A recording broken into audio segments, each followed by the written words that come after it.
I have another accomplished guest with me, Gautam Shivraman, who's the Chief Delivery Officer of Access Healthcare.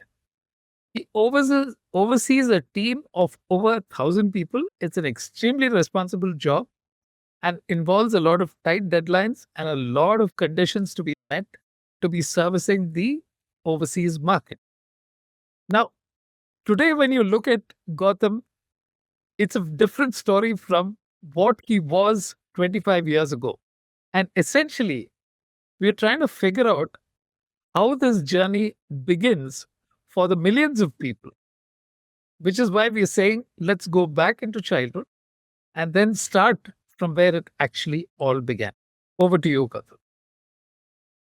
Thank you, Venu. Once again, a couple of corrections. It all began 32 years ago for me, the first job. Okay. And in my current job, I have about 10,000 plus in my team between India and the Philippines. Wow. So going back, so it was June, July 1990. That's when I had passed out with a distinction in chemical engineering and was in a dilemma whether to look for a job or do some post graduation. I wanted to do MBA as well, uh, but I started applying without really playing too much because there's only a small window that's available for applications to be sent. And the All first, these were written applications, right? all of these were written. You had to actually handwrite and then send it as a post or a courier. So that's what. There were no emails at that time. So we received a call letter. Again, it came as a proper registered post from Tata Chemicals, and very elated to receive that. So this was going to be my first journey to the western side of the country. I'd always been only to the north and the south. So I figured that the only way to reach Mithapur is to first go to Mumbai, and then from there, used to be Bombay then, and from there take another train, about 7-8 hours of layover in Bombay. So I had a classmate in Bombay who picked me up uh, the morning that I reached, went to his house, and then evening the train was from Mumbai Central at about 8:15. So we reached the station well in time, maybe 7:30, 7:40. The rake was already in. I still remember the coach S6, berth number 5. Yeah, because I'll tell you why. I remember all that, right? So, and then the rake had already come in. There were a few people sitting. There's still about half an hour for the train to leave. So went quickly inside, kept my bags under the berth, came out to wish him goodbye. We were there for about 5 minutes outside the train. And then he left. I went in, and lo and behold, my bag was missing. There were two bags, one airbag and one suitcase. So the suitcase went missing. I looked around, couldn't find it. By then, we had all the passengers come in. The train was ready to leave. Uh, with uh, with the help of some co-passengers, we filed a complaint with the station master as well. But I knew it was gone. Basically, whatever was there in the bag was gone. Unfortunately, the bag had my interview call letter, some cash, some new clothes, shoes that I'd bought for the interview, and all my original certificates. God, what's that? So this is all gone. So I was like too much of a shock for me to bear. And by night, I had high temperature, but still went on since I luckily had the ticket with me. And there was this bag that I had. Again, I need to thank my father for it because he would always say, you have to de-risk everything. Do not keep everything in one basket. Make sure you at least carry some cash, some clothes in another bag, even if you're traveling light. So that helped. I had this bag with me. So I eventually managed to stay through the journey, reached this destination next day evening, 4 o'clock. So I started from Mumbai at 8 p.m., reached at 4 p.m. the next day. It's a pretty long journey, almost 18 hours. So I had an accommodation at their guest house. First, look and feel of the place itself was awestruck. I was awestruck by it. There's a huge factory that was there.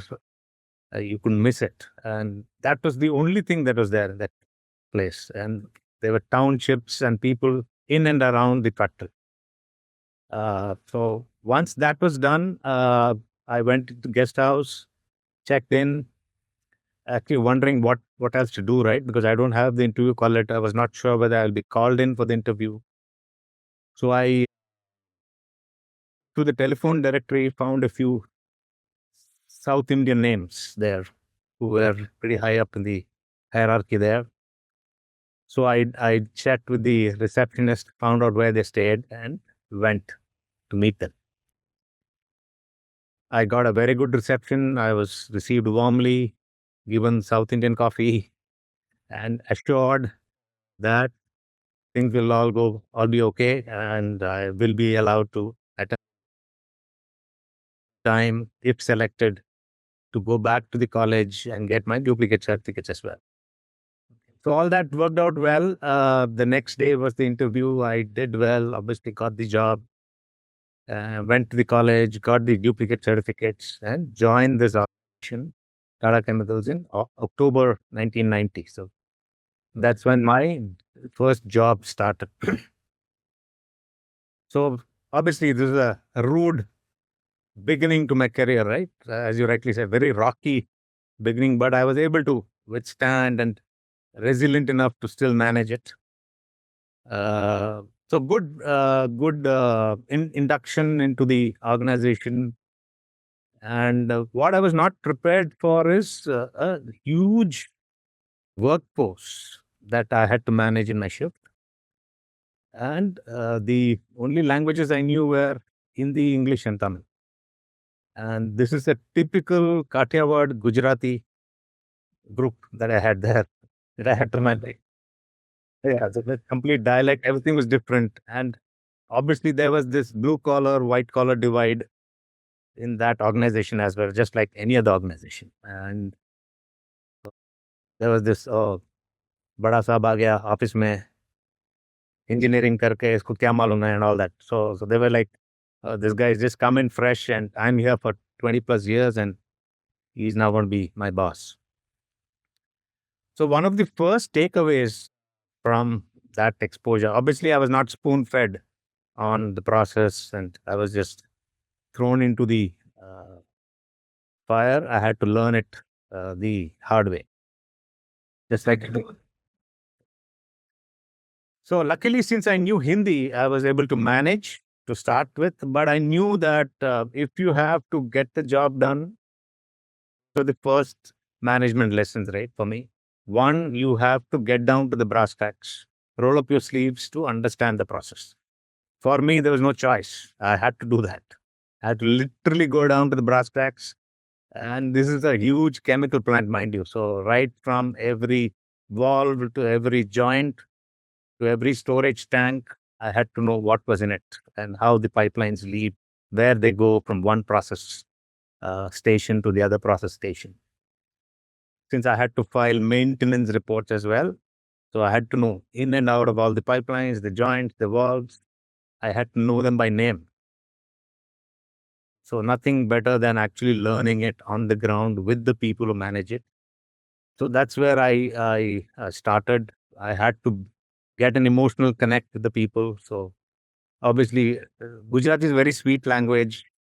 Everyone suddenly becomes your brother, right? Bhai, Gautam Bhai, Venu Bhai, everyone becomes your brother. So that itself adds a lot of respect to the way you address people. And all of them were pretty old, and some of them were as old as my father as well. So I treated them with respect and got along very well with them. Within 3 months, I was speaking very fluent Gujarati, picked up from them, their slang and all that. So it was a successful tenure with Tata. So that would have been a very important part of building bridges, right? Of speaking to them in their language, actually admitting that getting along with them would be one of the most important parts of your job. Rather than create a divide between who you are, like you said, बड़ा साहब आ गया है versus Yeah, some of my colleagues did not like me for that because obviously I used to go sit with them, eat with them. I was in either. So every day was at a different workstation. One day at this workstation, and my whole one walk used to be about a kilometer and a half, one round of the entire plant. So I used to take about 3 4 rounds. Great fitness exercise as well, right? And I had to climb. I had to climb huge storage tanks to check the top. So it was a completely different learning, and almost 60 70% of those people wept when I left in 1996. So it was a 6 year tenure. By the time I was ready to leave, obviously I wanted change. I was almost retired in Tata Chemicals. The township really makes you lazy. You don't have to do anything. Everything was available at the beck and call. Everything was cheap, and people were great. So I could have retired there. But then obviously I had aspirations. I wanted to challenge the status quo. I wanted to get out of the comfort zone. Plus, my parents were alone. My sister had to be married off, or she was married while I was there. So things had to settle at home as well. So I wanted to come back. 4 years of engineering, 6 years at Tata. I was away from home for 10 years. I had to come back as well. So that was a very heart-rending departure from there. And I moved on from there. Then. and then to Chennai. You Yeah, so I came into Chennai. I joined an organization called Kothari Petrochemicals. They're part of the Kothari group. So they were setting up a similar kind of a chemical plant in Karaikal. So I joined their project office as a project engineer, given the fact that uh, I had the experience of having built or being part of the team that built a similar new plant from scratch. So right from buying equipment, testing them, yeah, managing the installation of the equipment, and actually conducting a dry run and commissioning the plant. So that was a great experience. So initial months were spent with the purchase team, having negotiations with various vendors on the equipment, and then later on visited the workshops to actually inspect the equipment before they could be shipped, and then of course the installation and all that. So I was there with them for about 2 years, so 96 to 98. point of difference between the cultures. Obviously, Tata is one of the older names and the- Yes, there's some market difference, right? So obviously, most of the people here were educated. So when I say educated, there were some cons that all of them had. The only difference between here and there was in Tata Chemicals, you could hardly find anyone who's beyond fifth or sixth standard from a education perspective. But they had a wealth of experience, and all you had to do was connect with them emotionally, and they will just pour out whatever they knew. But here, I could see there is some hesitation in sharing knowledge. They all came from very good organizations with great backgrounds. But I could see the difference, like you rightly said. I could see the difference in temperament, attitude. Not that it bothered me. I continued the same way that I continued in Tata Chemicals. Just that I didn't want the plan to work. So they offered me, after the project was all initiated, there's no real work in the project office. Right? So they wanted me to go to the plant in Karaikal, relocate and all that. So I said, no, I'm not doing that. If the intent was to stay in Chennai, so I'm not going to Karaikal. So I came back.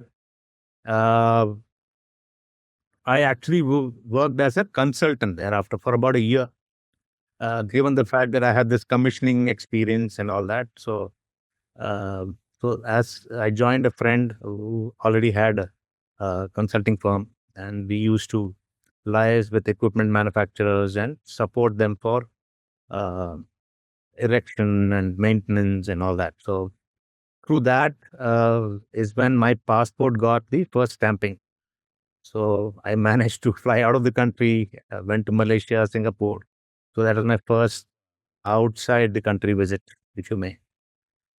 Around 19, Yeah. Okay. yeah, so around 99 is when the entire world was moving towards Y2K, right? The Y2K bug was starting to bite everyone. And the dot-com companies, the IT boom that happened there, obviously I was also attracted towards it. But I obviously did not have any IT or programming background other than the ops background that I had. So I was looking for an organization that could utilize my ops experience. And I could also make the transition from being a chemical engineer to an operations manager. And that's where I got this break from Vetri Software. They were pioneers of IT enabled services during that time. It started in 1993, headed by a great leader and mentor, Raju Venkatraman. So I joined them in 99 and have not looked back after that. So I've just progressed in the BPO journey thereafter, uh, from 99 to what, to 2023 now, about 23 years now. Yeah. But again, this is another sea change, right? From the plant and the thing to a service led industry in IT, Absolutely. Yeah, absolutely. worlds apart. Worlds apart. And here we had the again, the difference was at manage a lot of youngsters and who just come out of college, and that's where we used to hire freshers, right? So with maybe life sciences background or at least a science background or mathematics background, because you had to have good aptitude. And then we used to have customized training modules to bring them up to speed with the processes and then take them through the curve. So completely different ball game. But given the fact that I had the basics right, I could adapt faster. Managing change is has always been a challenge, but that is what has brought the fruits as well. So once you adapt to the change and you manage it, then you get to see the fruits. So constantly seeking change has been an endeavor that I've. So when I go into comfort zone, I become restless. So But can you pinpoint a reason why you chose IT? Was it mainly because of the overwhelming, let's say, impact that IT was creating around that time? Because, I mean, logically, I'm saying if you already had about 6 to 8 years of experience in the chemical industry, most people tend to leverage experience within an existing field rather than move into something all afresh because they say, I don't know enough about this business. So, is there a certain amount of risk taking even while you're on a career path, while you're looking for a change? it was a big risk, I should say. So I had to consult a lot of people. My father had a lot of acquaintances within the industry, and we met quite a few of them before we took this decision.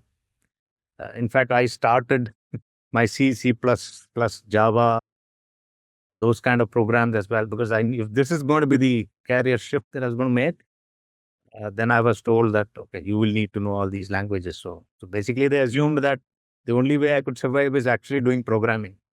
But obviously, I had no aptitude for programming. I was my forte was ops management, people management, process management. That's where I wanted to go. And the most candid aspect was, despite 8 9 years in the chemical industry, I was not earning well. And this is one area where not just the boom in the industry, but the pay was also good. That's another lucrative option that I had to look at as well. And to be fair, within 2 years of joining this industry, I built my first house. So you can imagine the kind of monetary benefits that I would have got, right? Right. Because of the shift I did. So I think it was a risk worth taking. And So, thankfully, I was able to manage and wait through. so do you think that these are, what do you say?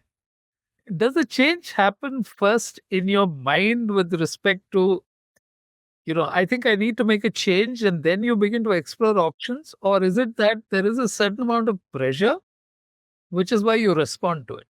I'm trying to get a little deeper into how, this.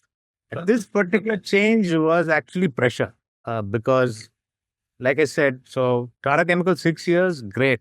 I loved every day. 2 years with Kotari, again, great, as long as the project was initiated. But once the option of going to the factory was given, I did not like it. Then a year as a consultant, right? So it was like on and off. There were days where I had nothing to do, and there were days like where I'm like traveling and doing a lot. So somehow something was not right. I had to settle down in life. But it's too early in my career to be doing a consulting role where the remuneration is on and off, right? It is only used to be Yeah. basis the task given. There was no fixed income. So that's the reason that forced me to accept this change. Okay. But thereafter, so let's say so for veterinary software, that organization became Liaison. It was taken over by Liaison. I was there with them for about 5 years. So my tenure and stints have been pretty long. Um, Almost every organization. And thereafter, I joined another organization, First Source, where I was there for 6 years. So as you can see, the shift did not happen very frequently thereafter. I was pretty secure. I wanted to make sure whatever trust was uh, enforced on me, I lived up to those, and I was accountable for a lot of growth aspects that were given to me. So I did not want to change just for the sake of changing and a few rupees more. Okay. Now, the BPO industry in India has grown by leaps and bounds. There's also the other side which says that a whole lot of work is, routine, mechanical. How do you see this changing? Do you believe that this is one of those things that has a long term kind of thing? How is it that it's going to play out over? So when I started, the the only thing that was driving outsourcing to countries like India, Philippines, China was the cost arbitrage. So yes, all these countries were at least 35-40% cheaper at a per hour rate when compared to the US.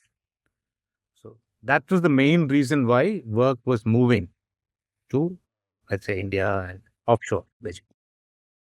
But as things have evolved, as we've got more and more diverse people joining this industry, our skill sets have also improved. Every organization, BPO organization, maybe started with just the basic scanning or data entry, but then they have moved on up the chain, be it the provider side or the payer side.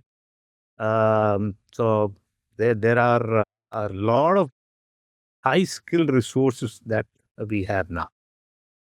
So let's take for example, if you are part of a call center, then there's a certain skill that you need to have, right? Your language skills, your neutral accent, ability to interact with the person on the other side who's obviously in the US and extract information. So that's a niche skill. Similarly, you have something called coding. You actually create a bill using the codes, the diagnosis codes, the procedure codes. Again, very, very niche skills. So you have something called adjudication of a claim, very niche skill. So as the years have progressed, the skill set and the process that countries like India have taken up are very, very complex in nature as well. And we probably do a better job than actually the US personnel would do. That's amazing. How do you actually recruit for these kind of skills when you have such niche requirements? How do you even begin? Is it that the training process internally? Yeah, it's all about training, right? So, yeah, you can probably poach, have a competitor, I can poach a few good people from him, but that's not going to last you forever unless you have a foundational training program that really nurtures a fresher into becoming a skilled resource.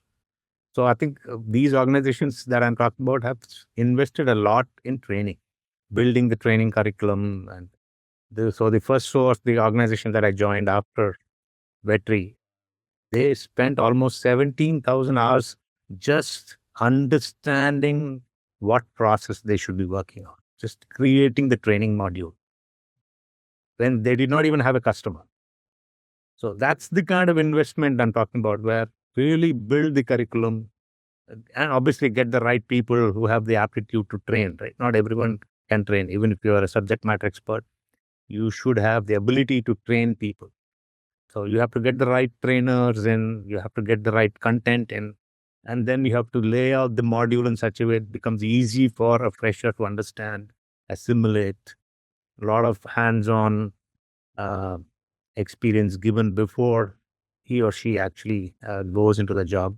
And then over the months of experience through mistake proofing, the word that I use often is obviously you learn only if you make mistakes. As long as you learn from your mistakes and then you can improve upon that, that's when you're mistake proofing and you're becoming better at your job. So those are the aspects. Okay. Let me take you into slightly one direction and that I want to explore a little more is when you start out on the job, you're doing almost everything yourself. You're learning.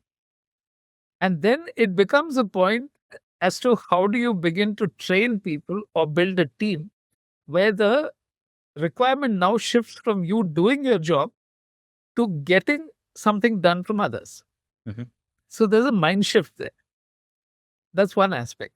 So I'd like you to spend a little time on how you made the transition from being a person who got the job, who did the job, to a point where got it done, and first within a small team, and then as the team expanded, what do you think are the changes that you personally underwent? So to start with, I was actually fortunate that where my first job itself was managing like 40, 50 people in my shift, right? Okay. I joined already as a leader. Okay. So I did not, First job, okay, right. yeah, so I was probably fortunate. It was not a individual contributor role. It was more of a leadership role again. It was the shift in charge. But again, you had to learn from those people, right? So I've already explained that. But when I moved into BPO again, we had some set spans. So, for example, if you're a team leader, you manage maybe 15 people in your team. So these are all tried and tested span ratios that were already in place. So if you're a manager, then maybe you manage 3 team leaders, which means you have 45, 50 people in your team. And there are some organizations who create the span basis the revenue managed. There are some that create these spans basis the people to be managed. Again, depending on the skill set of people. So if you have a very high skill set, then spans could be optimized slightly lower. But if you have an average skill set, then you could have higher span. But 1:25 is the best or the uppermost limit, I would say, for a team leader to manage. Because he or she then has to connect with them all through the shift. Even our layout in the BPO industry used to be it's a cluster, right, of 25, 12 in each row, and then the leader sitting right in the middle. Uh, so that's how the clusters were also designed those days to make sure that each cluster was a team and 1:25, and they were managing the cluster. It was like a home for them, away from home, as a family, so they bonded well, celebrated birthdays, celebrated small successes. Those cultures were like completely different to what I had experienced. And so that's the shift I had to make. Okay, to adjust to it. And then I learned and I innovated, created more opportunities to celebrate. Fun has become a default value in our industry today. So because there's so much stress and pressure at work that you have to de-stress people from that. You have to literally have a lot of fun. Literally have your hair down, have fun. So that's the kind of culture we built over the years. And as a leader, I have tried to try and emanate and maybe attract some of my leaders who shy away from maybe singing, dancing. So I go down, I sing, I dance, have fun with the people, and it makes the others also emulate. So each leader has their own style, but this is how I have managed the team. Okay. And you asked another question. Yeah, the At- other direction. Sorry. Yeah, please continue. yes, as to how you manage, right? As you grow. So obviously a manager becomes a senior manager, general manager, which means that his or her span improves, right? The focus should be on governance, dashboards, objectively measuring performance, and you have client SLAs, client targets that you have to meet. So your dashboards, your daily governance, weekly governance is what actually helps you control the game. Okay. Now, the other thing that I want to look at is your interaction with clients. When you're heading delivery, Mhm. uh, it's the biggest problems that get escalated to you. So, how is it that you keep calm? And how is it that you manage? How do you know what needs to be done to handle it correct? Yeah, so I think the culture we've built, not just me, I think across the multiple organizations that I've gone in, is um, give me the bad news first. So that's the culture we built. So obviously we need to know that we have a problem before the customer tells us. So we have to have enough control points, measurement systems in place for us to keep a constant tab on how we are performing, whether it is quality, whether it is turnaround time. So it has to be. That's why I spoke about the governance, right? So the dashboards have to help you with the right metrics to tell you in advance that hey, the trend is not looking right. If this continues, then we're going to fail the SLA. So proactively, you're able to take measures and to prevent failures.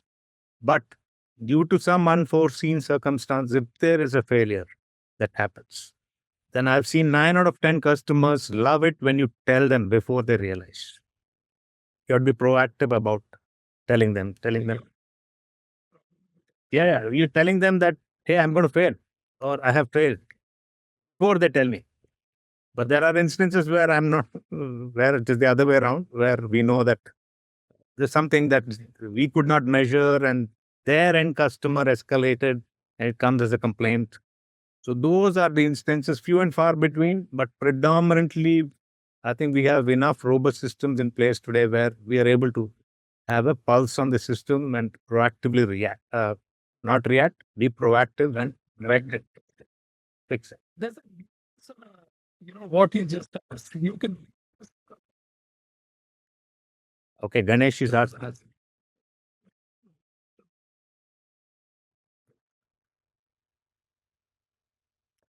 Yeah, so Ganesh, just to answer your question, right? So there, the 40 odd people that I managed were all heads of their workstations. So I had to just go about managing, maybe go visit their workstations, see what uh, basically the job was to look at the process metrics, control parameters, record them. So my job was to make sure that anyone and everyone who's there in my shift at each workstation had their metrics in place, had their control points in place. The pumps were all running, the storage tanks were all adequately managed, the pressure systems are all running, equipments have to work. I think in a large factory setup, if your process control equipment fail, then you have a serious issue. So that's where you have to be proactive in terms of getting those repaired and all that. So that predominantly was my task. I really did not have to get them to work because they were not doing any work. It is all process control, right? So the pump is running, it's running, it is doing its job. I don't have to manage the pump. I have to manage the person who's manning the pump. So it was easy there out of every individual. That's when the span becomes an issue. And as a human, you cannot really manage more than 20. I would say 25 itself is a stretch. But if it's really a skilled team, then 1:20 would be the ideal. Not sure if I answered the question. So within a team, I mean, now you have, your core reportees. That is, there's a set of people like who are themselves managing very large teams and stuff. Correct. So when it comes to rising within an organization, Mhm. what are the mental gears that you have to shift? So the first thing you need to do is succession planning. So obviously you need to make sure someone else is ready to take up your job. That's when you can grow. Okay. So let's say if I'm managing a team of 25, someone from within that team has to be ready to manage it in my absence. So I have to groom. So as a leader, it becomes essential that you groom your successors as well. And it's an unwritten rule. You have to make sure you develop who are better than you at the job that you're doing. They have to be better than you. It's easier said than done. It takes a lot of mentoring, coaching, delegating, supporting them if they fail, all that, so that they get the confidence to take their own decisions. Once they're ready, obviously, okay, then you can probably expand your span. So from one team, now I can manage two teams. And that's how you grow. So it has to be all about finding the right person to do the job that you've been doing so that you can expand your role, do something better. So, can you tell me about some instances where, let's say, you found a particular difficult situation, and then what was your response? Take us through one of the scenarios. I think one of the things that uh, Deepa Ravi has asked is this, that is, how do you manage this particular thing when people were working from home? So, yeah, the pandemic has taught us a lot of lessons. First of all, none of us were prepared for the pandemic, right? Like I said, we have these clusters where we manage the teams. We're all looking at them face to face, in person, and we're used to driving production that way. And suddenly, May 23rd, 2020 happens, and they say that you can no longer work in office, go home. So we've not even factored working from home as part of the IT BPO setup itself. So it was a lesson for all of us. Obviously, a lot of us stumbled, but I think most of us managed to do what we did, right? We, we were we managed to get the systems to the employee homes. We managed to build a infrastructure that could connect to every home, and then through that network to the centralized servers, through the servers to the customer system. It all happened within a matter of month. I think maybe by end of April, most of the BPO companies are up and running with almost 60-70% of the staff fully equipped to work from home. Of course, So, how exactly did you go about that? You looked at the people who were in charge of certain things and told them, or was there a fair amount of understanding with teams which had already gelled within a proper work environment to then go ahead and do things that they had not been required to do earlier? yeah. So obviously, all of us had to do this weightlifting in the sense, literally, we had to pick systems and run. So, and obviously, the admin or the IT did not have enough staff to make sure. So, one thing that we did is we sent the systems to each of the employees as and when they were leaving the office.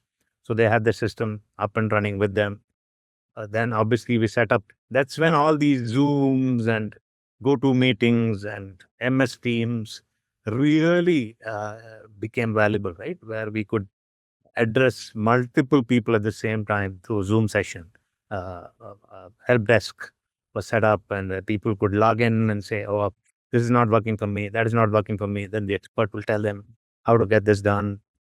So that's when. So these are the lessons that the pandemic has taught us. It taught us that you can actually work better to a hybrid model. I know of some organizations who actually let go of the physical space. They are now happy doing 100% work from home. Okay.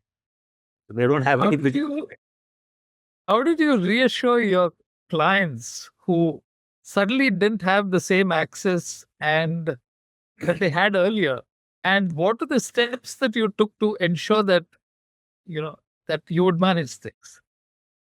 obviously the first thing that happened was the force major clause came into play where uh, none of the SLAs were applicable, right? So obviously, given such a major uh, development, we could not stick to those SLAs. So for some time, maybe 3 months, 6 months, depending on how things were, we got that SLA holiday. Means we really did not have to worry about day-to-day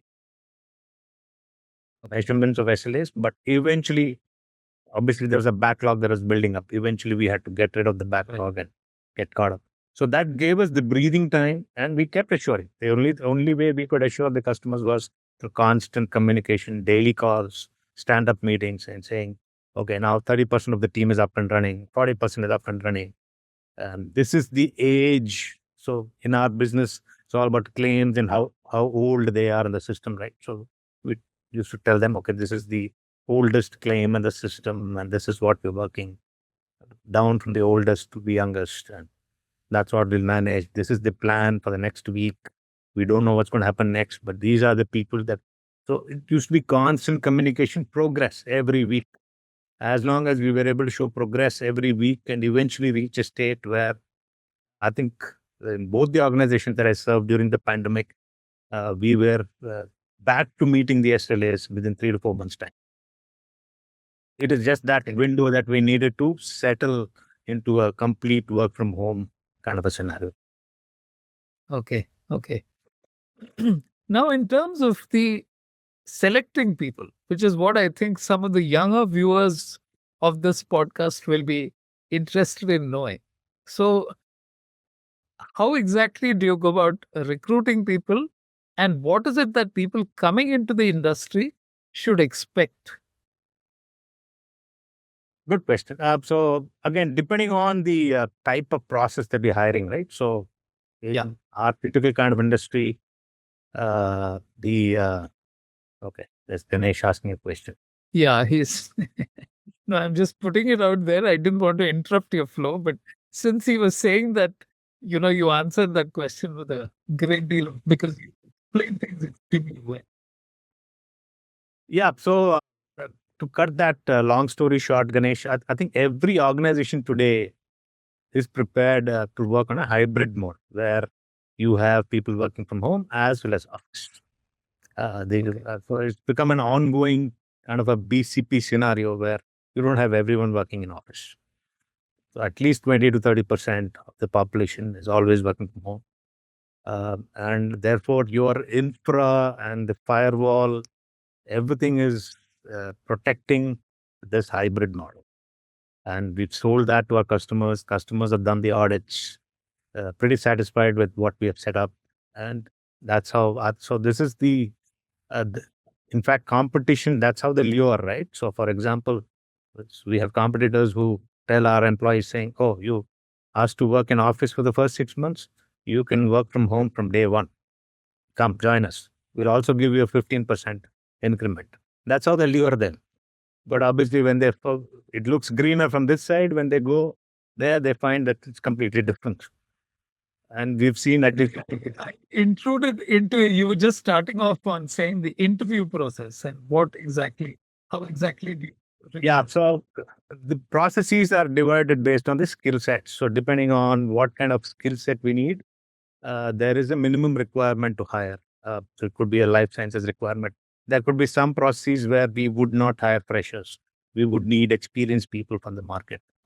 And there would be processes where we could hire freshers, but with good English speaking skills for the voice process. So that's it. Those are the 2 or 3 nuances that you have to take care from a minimum requirement. As long as you get that minimum requirement to hire right, the recruitment team is happy. So they know which source to target, where to pull people from.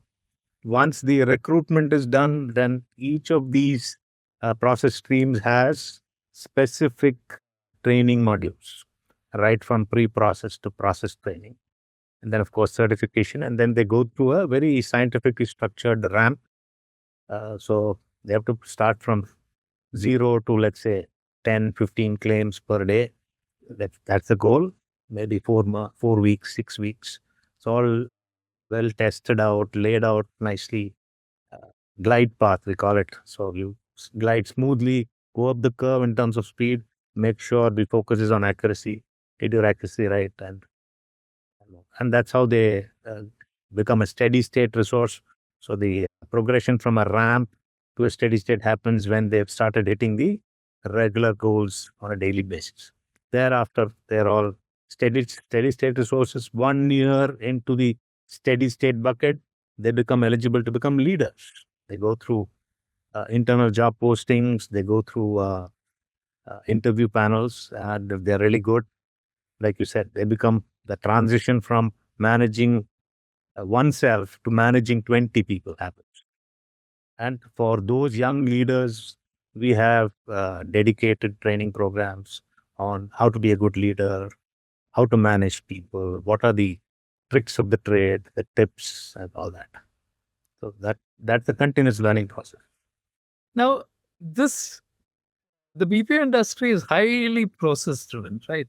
Mhm. So, is there any room for creativity within this, or would you say that people who are of a who want constant change on the job, this is not for people who want a very structured environment where they learn, where they'll do well, is where a BPO is best suited. So, how do people know before they begin as to when this is what they are about, or they Yeah, so like I said, so first 2 years you will have to be process driven in this industry to be constantly efficient and effective, right?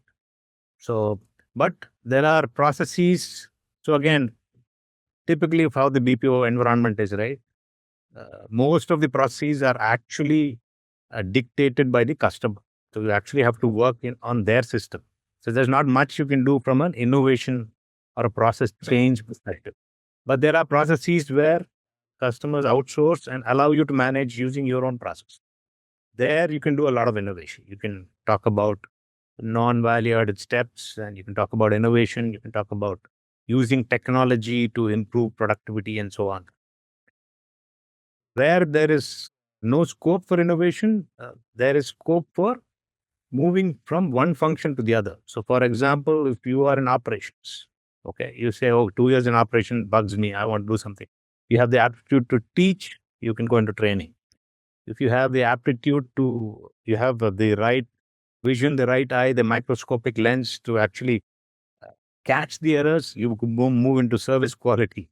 If you are good at mentoring, coaching, then we have these green belts and black belt programs where you can become a certified quality professional and drive improvement projects for processes that are bleeding. Okay, you don't want that. You want to go into software development. Okay, if you have the right aptitude skill set, you can move into software development where it's all about innovation, practices, machine learning, AI, you name it, we have it. So it's about the individual where he or she wants to go. Uh, but the problem with today's generation is, I think they're not clear on what they want to do, right? So they probably are not very sticky in terms of sticking on to one job, building a career. Very few people. Most of them, they would jump. The competition why offers. is that important? Why is it so hard for people to understand that you will only learn when you spend more time doing something over and over again? Because at that point they say, I've learned about it. So it's not something which they.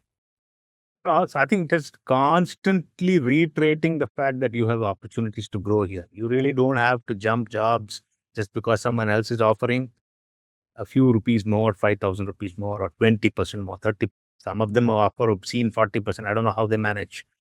So just to lure people, right? But at the end of the day, he's still a processor. He's not growing in his career as a leader, or he's not taking the next step. Those aspects are some things that we'll have to constantly keep telling our team, where we tell them these are the opportunities. And we need to have a very fair and transparent performance management system where you are really differentiating the performers and the pretenders. So constantly make sure your performers get the reward that they deserve. Unless you have a very the same yardstick to measure people with, and you differentiate. So, okay, you are rated 5, you get 20%. Rated 1, you don't get any increment. That difference has to be made on performance, objective performance measure. That happens. Lovely turn of phrase there. The performers versus the pretenders. Yeah. And you're saying some of these because For some people, they are great survivors. The pretenders are great survivors. Great survivors. Yeah. They survive because you're not measuring them, right? They know you're not measuring them and they'll survive. So for us to make sure that the performers are rewarded and the pretenders are sieved off, I think you need to have a very good performance management. And I think that's where we've really invested our time in terms of creating these reports, real-time production management reports, user-level reports, which help our leaders to manage their teams better. From the age-old days when everything used to be either pads or Excel, now the system will tell you who's performing, who's not performing. You come in, log in today, you know what you produced yesterday, what was your quality score. Everything is all dashboarded today. For you personally, Gautam, how do you view a career journey? What is your understanding at the end of having spent 25 years in a profession and 8 years at the chemical plant? What exactly is your take on this journey, and where do you start it, and how does it evolve? So again, this is just me, so I can only speak about myself, right? So Right. every time I look at a youngster walking in through our doors, I remember my anecdote before my first job. Okay, so I That's never going to disappear. That's like yeah, that's going to stay with me. Yeah, yeah. so we make sure that every person walking in gets a sense of belonging, gets a sense of okay, I am respected here, I'm needed here.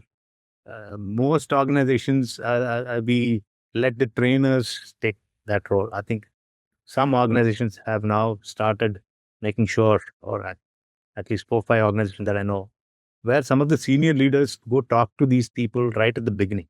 First week of joining, you have the senior leaders talking to them. You're telling them, okay, this is the organization. This is where you're going to come in after you complete training. Rest assured, we'll take care of you. That's a lot of important steps to make sure they become entrenched and anchored, right? So otherwise they're like left out as orphans, don't know what's going to happen next. A trainer has his or her job to do. Okay, I have these modules to cover. He's not going to worry about engaging and telling them about the future. That needs to come from leaders who are going to manage them in the future. So those are some aspects that are very, very important. So as a leader, that's how we have evolved. Okay. Right from managing oneself, trying to manage others, trying to balance between people and task. It's not easy. There are some very tough decisions one has to take as we go up the ladder.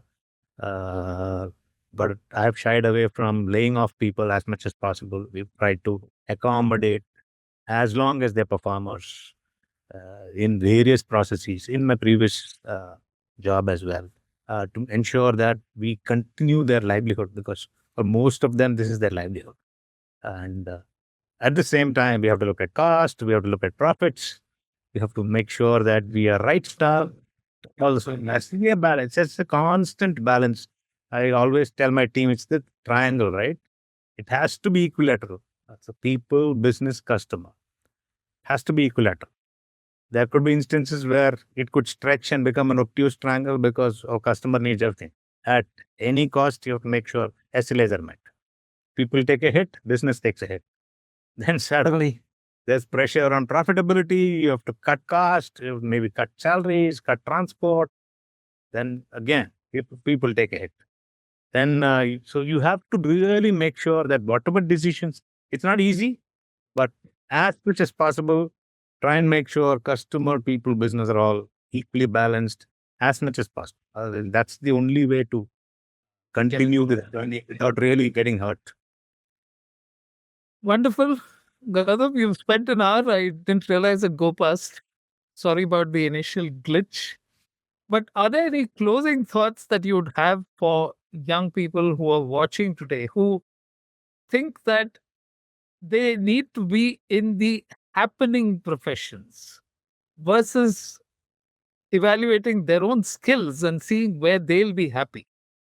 How do they begin that journey in a way that, let's say, 5 years down? Or are you saying that there are some people who will always go who'll seek the happening professions as opposed to approaching this with a certain amount of analysis? Youngsters today, are very clear on what they want to do.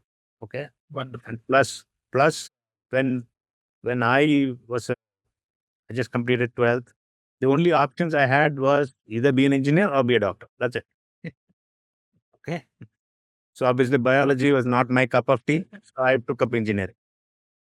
But today, even before they start going to 11th, they know clearly what they want. There are almost 440 professional streams available today when compared to the two that I am aware of in the science stream itself. So then you have commerce, then you have mathematics, you have statistics, you name it. So there's a wealth of opportunity available today. Kids today know exactly what they want to do. So, but they need some capital, right? They want some independence. They need some capital. So maybe for some, BPO becomes a easy way to earn some good money, 1 year, 2 years, and then use that capital they built to go into a career. So this is where it becomes important to make sure you hire the right people, right? So you need to see through Right. the highly qualified person. He or she may not stick. You may have hire it. There has to be a balance. But yes, as long as everyone's aware of what they want to do, and if BPO is the career that they want to take, within BPO, like I mentioned, so many opportunities Options available. Okay. available. You can really build a very good. Great. So just to summarize, Gautam, from losing all your all important files on that train from Bombay to heading one of the largest delivery teams in a BPO that caters to some of the most finicky medical establishments in the US, because that process, I've been told, is extremely hard to get through. It's been a long journey. So thank you for taking us through each of the process. And I think you broke down a lot of the steps in terms of how you made the transition from chemical engineering to the decisions that you made on getting into the BPO, and what your strengths were and how each one of those strengths were leveraged over time. Thank you. It's been wonderful talking to you, and I appreciate the entire conversation. To close, I'm saying, here's you can hit watch out for our next episode. Follow us on LinkedIn and Facebook, or subscribe to the YouTube channel. And the same interview will be available for people who click on the links, and you can watch this over. Thank you, Gautam. Thank you very much. Thank you very much. I'm ending. You too. Thank you.